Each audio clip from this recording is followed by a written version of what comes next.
Selamat datang di siaran gaib. Fokuskan pandangan kalian, karena sebentar lagi kita akan mendengarkan kisah horor atau pengalaman kelam dari penulis. Langsung saja kita masuk ke ceritanya. Din, bangun Din. Sudah jam 4 sore. Itu Pak RT sudah di depan pagar. Kayaknya nyari kamu. Suara ibu melengking dari arah dapur, beradu dengan bunyi ulekan sambal di atas cobek batu. Aku mengerang, membetulkan posisi sarung yang melilit tubuhku. Tidur siangku buyar. Kamar yang pengap dengan poster band Sheila on 7 di dinding itu terasa makin panas. Aku bangkit, melangkah gontai menuju jendela nako yang berdebu, mengintip sedikit ke arah halaman. Benar saja, Pak RT sudah berdiri di sana, menyandarkan sepeda jengkinya di pohon mangga. Wajahnya yang biasanya sumringah, kali ini tampak tegang. "Iya Bu, suruh masuk dulu, aku cuci muka sebentar," sahutku sambil mencari-cari sandal jepit di kolong tempat tidur. Namaku Syaifuddin, tapi orang-orang memanggilku Udin. Tahun 2001 itu, aku baru saja lulus SMA dan sedang menunggu panggilan kerja yang tak kunjung datang. Kegiatanku hanya luntang-lantung, jadi sasaran empuk untuk tugas-tugas sosial di kampung. Namun, suasana kampung belakangan ini sedang tidak sehat. Ada mendung kegelisahan yang menggantung di setiap atap rumah sejak meninggalnya Mumun, kawan masa kecilku yang bernasib malang. Aku keluar ke teras. Pak RT sedang duduk di kursi rotan, kakinya bergoyang-goyang tidak tenang. Pak RT, tumben sore-sore kemari. Ada apa Pak? Mau nagih iuran sampah ya?" Tanyaku mencoba mencairkan suasana. Pak RT tidak tertawa, beliau malah menoleh ke kanan dan ke kiri, memastikan tidak ada tetangga yang menguping. "Din, kamu malam ini jadwal ronda kan? Sama si Jaka, Rian, sama Cak Mamat." Aku mengangguk pelan sembari mendudukkan diri di kursi sebelah.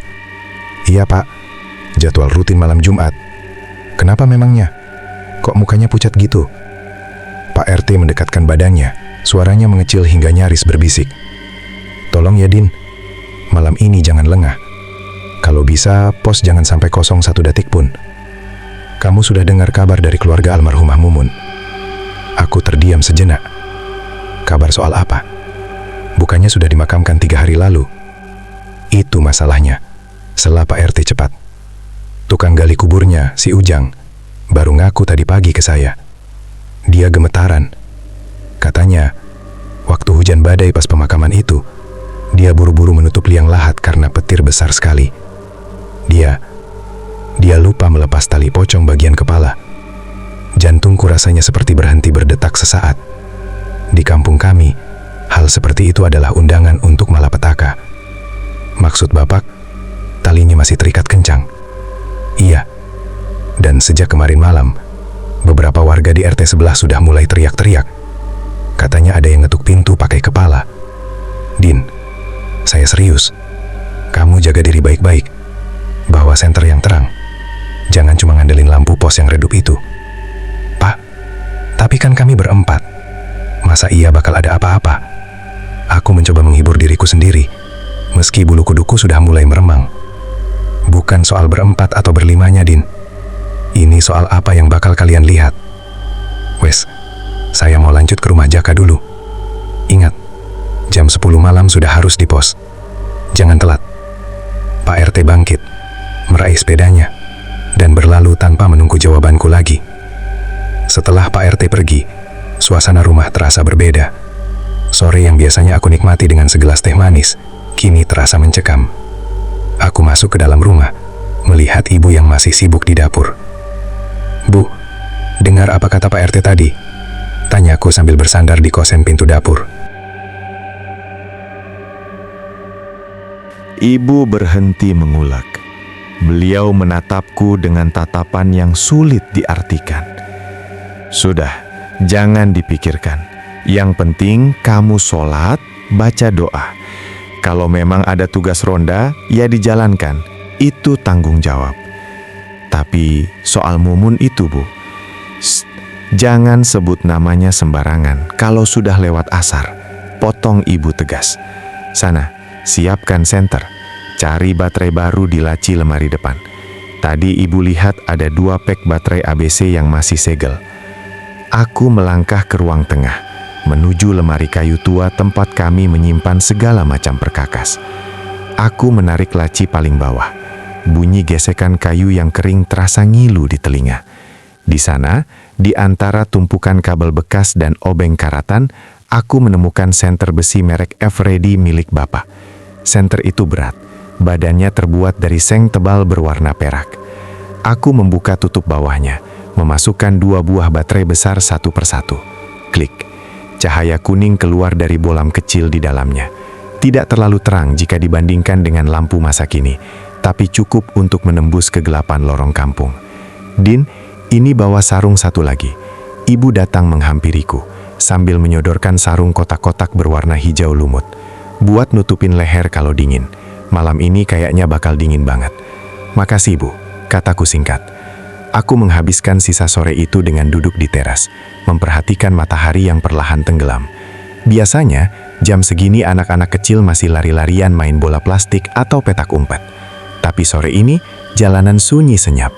Hanya ada suara gesekan daun mangga yang tertiup angin.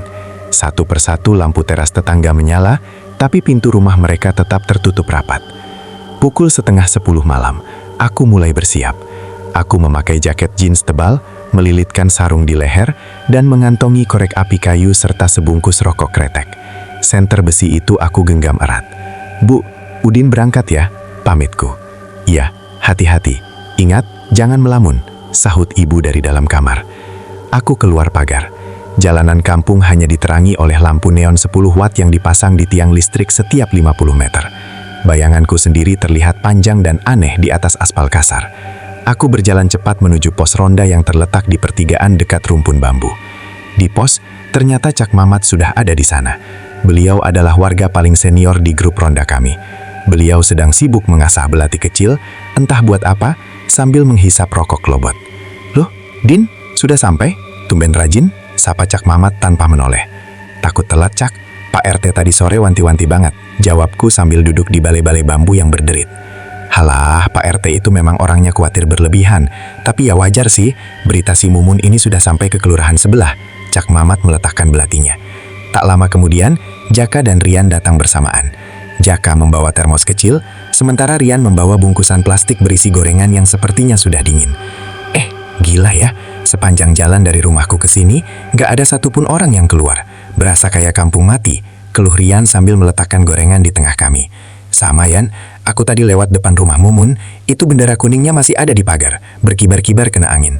Sumpah, bau melatinya kencang banget," timpal Jaka dengan wajah sedikit pucat. Sudah, jangan bahas itu terus. Kita di sini buat jaga kampung, bukan buat nakut-nakutin diri sendiri," potong Cak Mamat tegas. "Jaka, tuang kopinya, kita harus melek sampai subuh." Kami berempat duduk melingkar di dalam pos ronda yang sempit itu. Cahaya lampu neon di atas kami sesekali berkedip, membuat bayangan kami di dinding kayu terlihat bergerak-gerak.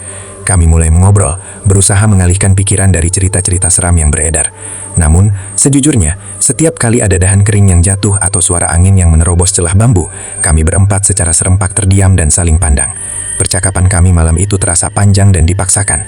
Kami membahas tentang hasil pertandingan bola, tentang rencana pembangunan jembatan, hingga tentang harga sembako yang mulai naik. Apapun, asal bukan tentang sosok yang talinya belum terlepas. "Din, coba senter ke arah sana," bisik Jaka tiba-tiba, menuju ke arah jalan setapak yang menuju ke kebun warga. Aku mengangkat senter besiku, menekan saklarnya. Cahaya kuning pucat menyapu kegelapan. Tidak ada apa-apa, hanya pepohonan yang diam membisu. "Gak ada apa-apa, Jak. Cuma perasaanmu saja," kataku, meski tanganku sedikit gemetar saat menurunkan senter. "Matikan senternya, Din. Jangan dibiasakan main senter ke arah kebun kalau tidak perlu," tegur Cak Mamat sambil menggeser duduknya, membuat bambu bale-bale berderit panjang. "Cuma memastikan saja, Cak.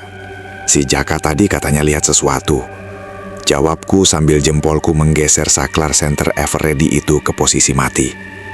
Kegelapan langsung menyergap, menyisakan cahaya neon putih kebiruan dari atap pos yang berkedip-kedip tidak stabil. Aku bukan lihat orang, Din, tapi rasanya kayak ada yang merhatiin dari balik rumpun pisang itu. Jaka menimpali, suaranya agak serak. Dia meraih termos kecil yang dibawanya, menuangkan kopi hitam ke tutup termos yang berfungsi sebagai gelas. Asap tipis mengepul, namun aromanya langsung kalah oleh udara malam yang lembab. Rian yang sedari tadi diam saja, sibuk mengunyah bakwan dingin, tiba-tiba berhenti mengunyah. Matanya lurus menatap ke arah jalan aspal yang menurun ke arah pemukiman warga di bawah. Kalian ngerasa nggak sih, malam ini sepi banget? Biasanya jam segini masih ada suara radio dari rumah Pak Haji Husin, atau suara orang batuk. Ini benar-benar kayak semuanya ditelan bumi. Ya jelas sepian, orang-orang pada takut. Kamu pikir siapa yang mau keluar rumah setelah dengar cerita si Ujang gali kubur itu? Cak Mamat menyulut rokok kelobotnya lagi. Bau kemenyan dari tembakau kelobotnya menusuk hidung. Entah kenapa terasa sedikit menenangkan di tengah suasana mencekam begini. Tapi Cak, aku memotong. Emangnya beneran bisa ya? Maksudku, secara logika, orang sudah dikubur, tanahnya segitu berat, masa ia bisa keluar cuma gara-gara tali? Cak Mamat menghembuskan asap pelan-pelan. Matanya yang sayu menatapku tajam. Din, ini bukan soal logika kedokteran atau sekolahmu itu. Ini soal janji yang belum selesai antara raga sama buminya. Kalau ada yang mengikat dia ke dunia, ya dia nggak bakal tenang. Dia bakal nyari siapa saja yang bisa bantuin lepasin ikatan itu. Jangan nakut-nakutin lah, Cak. Jaka menyelah. Tangannya sedikit gemetar saat memegang tutup termos. Kita di sini kan buat jaga-jaga, bukan buat dengerin dongeng horor. Siapa yang dongeng? Kamu lihat sendiri tadi sore Pak RT kelilingnya kayak gimana. Itu orang sudah ketakutan setengah mati. Sahut Cak Mamat. Kami terdiam lama. Aku mencoba mengatur nafas, merasakan dingin yang mulai menembus jaket jeansku. Tiba-tiba, mataku menangkap sesuatu di kejauhan, tepat di atas atap rumah Wak Haji, yang posisinya agak rendah dari jalan. Itu apa? Tanya aku sambil menunjuk dengan dagu. Mana? Rian ikut condong ke depan, menyipitkan mata. Itu, di atas genteng rumah Wak Haji, ada cahaya kuning, kecil, kataku lagi. Kunangku unang itu mah, celetuk Jaka, meski dia juga tidak mengalihkan pandangannya. Kunang-kunang gak mungkin di atas genteng diam begitu, Jak, dan itu kayaknya makin gede, ujarku. Kami berempat kini berdiri dari posisi duduk, bersandar pada pagar kayu pos ronda, memperhatikan titik cahaya itu. Cahaya itu awalnya seukuran kelereng, berwarna kuning kemerahan, persis seperti bara api yang ditiup.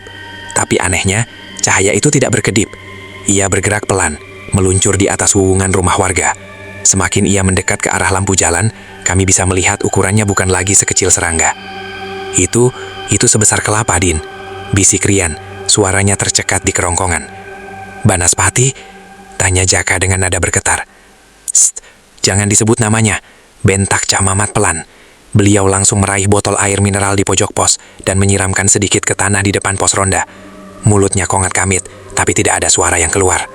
Api itu terbang rendah, sangat rendah. Ia melayang sekitar 30 cm di atas genteng. Kami bisa melihat pantulan cahaya merahnya pada daun-daun pohon mangga yang dilewatinya.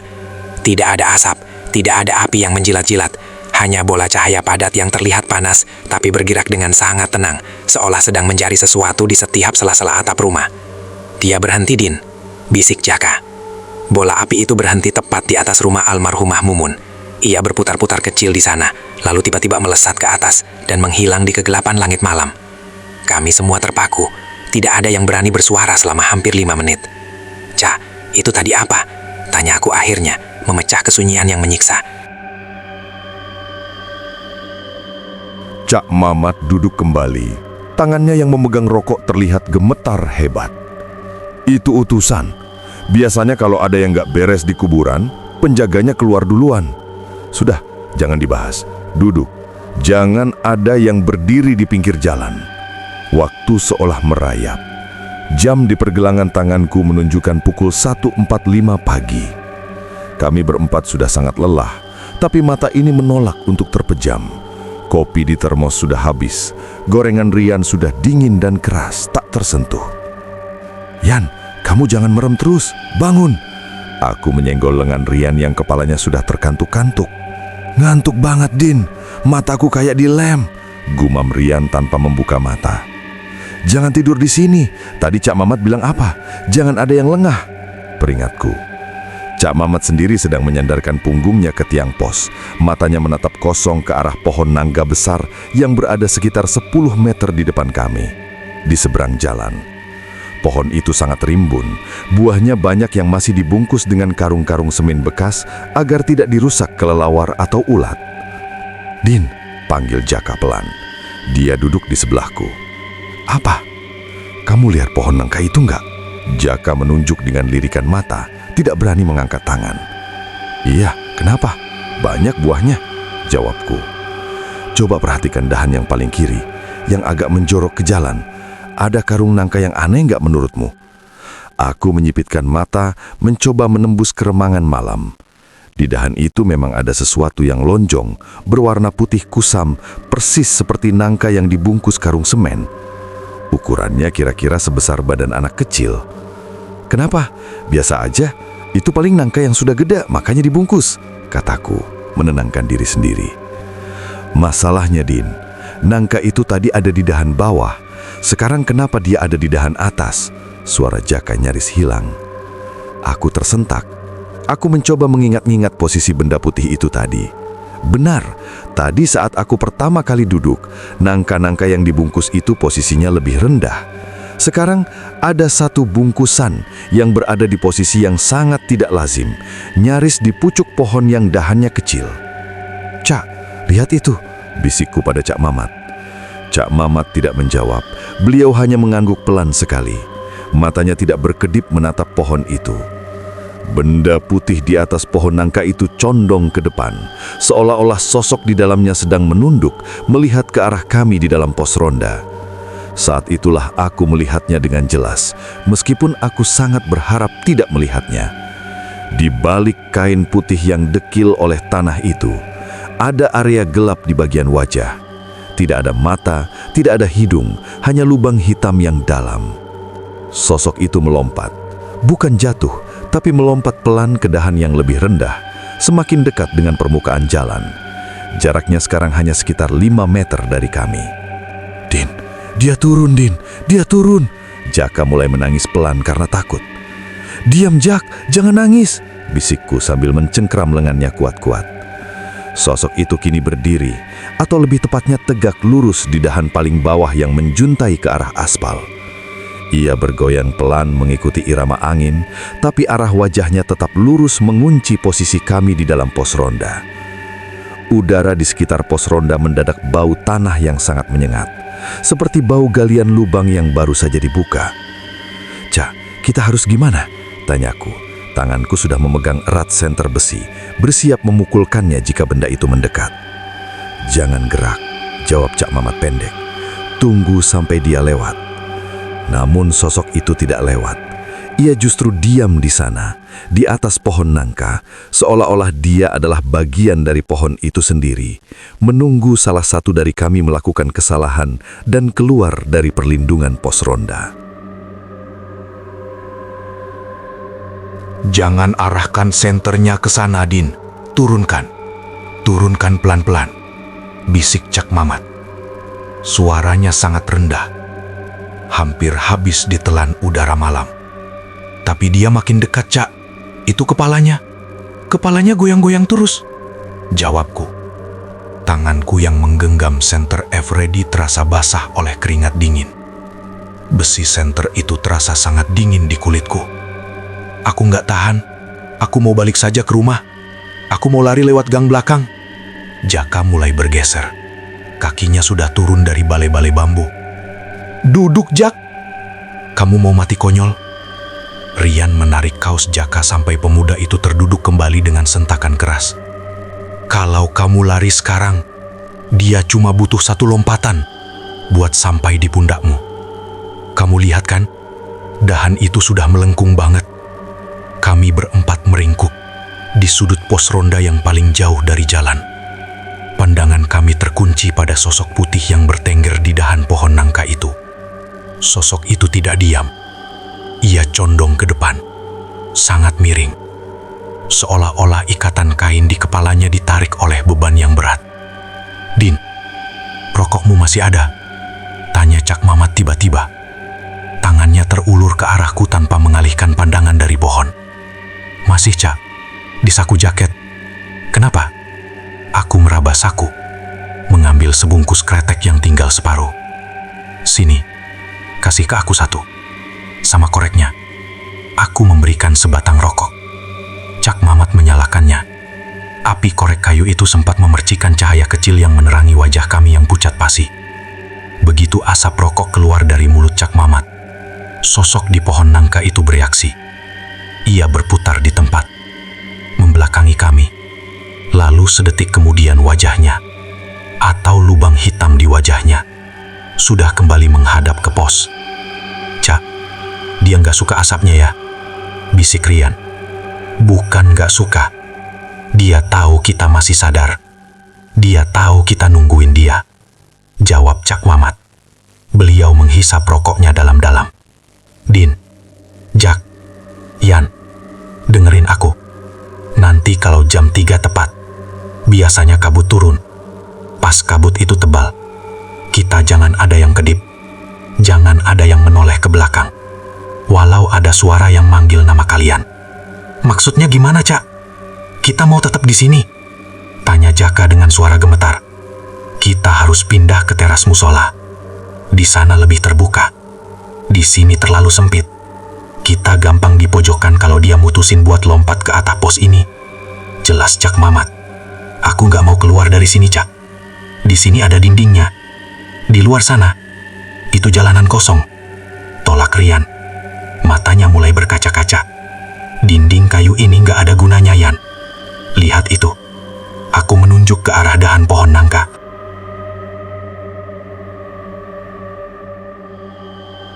Jangan arahkan senternya ke sana, Din. Turunkan. Turunkan pelan-pelan, bisik Cak Mamat. Suaranya sangat rendah. Hampir habis ditelan udara malam. Tapi dia makin dekat, Cak. Itu kepalanya. Kepalanya goyang-goyang terus. Jawabku. Tanganku yang menggenggam senter F-Ready terasa basah oleh keringat dingin. Besi senter itu terasa sangat dingin di kulitku. Aku nggak tahan. Aku mau balik saja ke rumah. Aku mau lari lewat gang belakang. Jaka mulai bergeser. Kakinya sudah turun dari balai-balai bambu. Duduk, Jak. Kamu mau mati konyol? Rian menarik kaos Jaka sampai pemuda itu terduduk kembali dengan sentakan keras. Kalau kamu lari sekarang, dia cuma butuh satu lompatan buat sampai di pundakmu. Kamu lihat kan, dahan itu sudah melengkung banget. Kami berempat meringkuk di sudut pos ronda yang paling jauh dari jalan. Pandangan kami terkunci pada sosok putih yang bertengger di dahan pohon nangka itu. Sosok itu tidak diam. Ia condong ke depan, sangat miring. Seolah-olah ikatan kain di kepalanya ditarik oleh beban yang berat. Din, rokokmu masih ada? Tanya Cak Mamat tiba-tiba. Tangannya terulur ke arahku tanpa mengalihkan pandangan dari pohon. Masih, Cak. Di saku jaket. Kenapa? Aku meraba saku, mengambil sebungkus kretek yang tinggal separuh. Sini, kasih ke aku satu. Sama koreknya. Aku memberikan sebatang rokok. Cak Mamat menyalakannya. Api korek kayu itu sempat memercikan cahaya kecil yang menerangi wajah kami yang pucat pasi. Begitu asap rokok keluar dari mulut Cak Mamat, sosok di pohon nangka itu bereaksi. Ia berputar di tempat, membelakangi kami. Lalu sedetik kemudian wajahnya, atau lubang hitam di wajahnya, sudah kembali menghadap ke pos. Cak, dia nggak suka asapnya ya, bisik Rian. Bukan nggak suka. Dia tahu kita masih sadar. Dia tahu kita nungguin dia, jawab Cak Mamat. Beliau menghisap rokoknya dalam-dalam. Din, Jak, Yan, dengerin aku. Nanti kalau jam 3 tepat, biasanya kabut turun. Pas kabut itu tebal, kita jangan ada yang kedip. Jangan ada yang menoleh ke belakang. Walau ada suara yang manggil nama kalian. Maksudnya gimana, Cak? Kita mau tetap di sini? Tanya Jaka dengan suara gemetar. Kita harus pindah ke teras musola. Di sana lebih terbuka. Di sini terlalu sempit. Kita gampang dipojokkan kalau dia mutusin buat lompat ke atap pos ini. Jelas Cak Mamat. Aku nggak mau keluar dari sini, Cak. Di sini ada dindingnya. Di luar sana, itu jalanan kosong. Tolak Rian. Matanya mulai berkaca-kaca. Dinding kayu ini nggak ada gunanya, Yan. Lihat itu. Aku menunjuk ke arah dahan pohon nangka. Sosok itu sudah tidak ada di dahan. Ia sudah berada di atas aspal. Ia berdiri tegak, tingginya hampir 2 meter karena kuncungnya yang mencuat kaku. Ia tidak bergerak, hanya berdiri mematung di tengah jalan yang gelap. Cahaya lampu neon yang berkedip di atas kami membuat bayangan putih itu tampak muncul dan hilang bergantian. Dia sudah di bawah, Cak. Dia di jalan. Suaraku tercekap. Jangan dipandangi lubang matanya, Din. Lihat kakinya saja. Lihat ikatannya. Instruksi Cak Mamat. Nggak ada kakinya, Cak. Kainnya kuncup di bawah. Kotor banget. Banyak tanah merahnya. Bisik Jaka. Dia menutup wajahnya dengan kedua telapak tangan, tapi jari-jarinya tetap terbuka untuk mengintip. Din, siapin sentermu. Kalau aku bilang nyalakan, kamu sorot tepat ke mukanya. Jangan ragu. Terus kita jalan pelan-pelan ke arah musola. Jaka, kamu pegang sarungku. Rian, kamu pegang sarung Udin. Jangan putus. Perintah Cak Mamat. Kami mulai berdiri. Gerakan kami sangat lambat. Berusaha tidak menimbulkan suara gesekan kain yang berarti. Aku bisa merasakan jantungku berdegup kencang, menghantam rongga dada. Sekarang, Cak, tanyaku. Tunggu dia geser sedikit lagi ke arah bayangan pohon, bisik Cak Mamat. Sosok itu mulai bergerak. Caranya berpindah bukan melompat seperti yang sering diceritakan orang. Ia bergerak seperti meluncur, kaku, tanpa ada ayunan tangan atau kaki. Setiap kali ia bergerak, udara di sekitar kami semakin berbau busuk, seperti bau daging yang tertinggal di dalam plastik berhari-hari. Cak, baunya, aku mau muntah, keluh Rian sambil menutup hidungnya dengan ujung sarung. Tahan, jangan muntah di sini, pamali, sahut Cak Mamat pelan. 1, 2, 3, nyalakan Din, teriak Cak Mamat. Aku menekan saklar senter besi itu sekuat tenaga. Cahaya kuning tajam melesat membelah kegelapan, tepat mengenai wajah sosok itu. Untuk pertama kalinya aku melihat dengan sangat jelas. Kain kafan itu bukan putih, tapi kecoklatan kotor. Di bagian wajahnya, kain itu tampak basah dan menempel kaku pada bentuk tengkorak di dalamnya.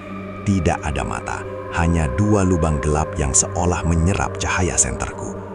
Jalan, jangan noleh, teriak Cak Mamat lagi. Kami keluar dari pos ronda dengan formasi berantai. Aku di depan menyenter ke arah sosok itu agar dia tidak mendekat. Benar saja, setiap kali terkena cahaya senter, sosok itu tampak sedikit bergetar dan mundur perlahan, seolah cahaya itu adalah penghalang fisik. Terus Din, jangan diturunkan senternya, Jaka berteriak di belakangku. Tangannya mencengkram jaket jeansku sampai aku kesulitan bernapas. Sabar Jak, aku juga lagi usaha, balasku. Langkah kami berat, seperti berjalan di dalam lumpur. Kami menyusuri pinggiran jalan aspal. Sosok itu terus mengikuti dari jarak 5 meter, sejajar dengan langkah kami di tengah jalan. Ia tidak menyerang, ia hanya mengamati. Setiap kali lampu neon jalan berkedip mati, ia akan berada 1 meter lebih dekat saat lampu menyala kembali. Cak, dia makin dekat. Senterku mulai redup. Aku panik. Cahaya senter Eveready itu mulai menguning tua. Tanda baterainya mulai kalah. Pukul senternya Din, biar kontaknya pas, suruh Cak Mamat. Aku memukul samping senter itu dengan telapak tanganku. Cahayanya kembali terang sesaat. Kami sudah sampai di depan pagar musola. Musola itu sepi, hanya ada lampu pijar kuning yang temaram di selasarnya. Masuk ke teras! Cak Mamat mendorong kami naik ke ubin musola yang dingin. Begitu kaki kami menginjak ubin musola, sosok itu berhenti tepat di batas pagar. Ia berdiri di sana, di bawah kegelapan pohon tanjung. Ia tidak bisa masuk atau mungkin tidak mau. Dia diam di sana, Cak. Rian merosot duduk di lantai ubin, napasnya memburu. Sudah, kita aman di sini. Jangan ada yang keluar pagar sampai azan subuh. Cak Mamat ikut duduk. Beliau langsung mematikan rokok klobotnya yang tinggal seujung kuku. Kami berempat duduk berjajar di teras musola, menghadap ke arah pagar. Sosok putih itu masih di sana, berdiri kaku di balik kegelapan. Terkadang ia hilang, lalu muncul lagi di balik tiang listrik, lalu hilang lagi dan muncul di dekat gerbang. "Din," panggil Jaka pelan setelah keheningan yang lama. "Apa? Kamu lihat itu enggak? Di bawah ikatannya, di bagian lehernya." Aku memperhatikan lagi.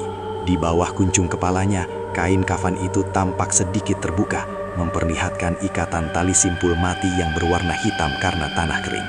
Tali itu melilit kencang, membuat bagian lehernya terlihat sangat kecil. "Tali itu yang bikin dia keliling kampung," bisikku. "Iya," sahut Cak Mamat. "Dan besok pagi kita harus kasih tahu Pak RT supaya panggil tukang gali kubur itu lagi. Kalau enggak, malam besok dia bakal ngetuk pintu rumah kita satu-satu." Kami terdiam. Suasana mulai berubah. Langit di ufuk timur mulai menampakkan warna biru gelap. Suara ayam jantan sayup-sayup terdengar dari kejauhan. Perlahan tapi pasti, sosok putih di balik pagar itu mulai memudar, menyatu dengan kabut pagi yang tipis, sampai akhirnya ia benar-benar hilang saat suara azan subuh pertama mulai berkumandang dari pengeras suara di atas kepala kami. Aku menurunkan senter besiku, tanganku kaku.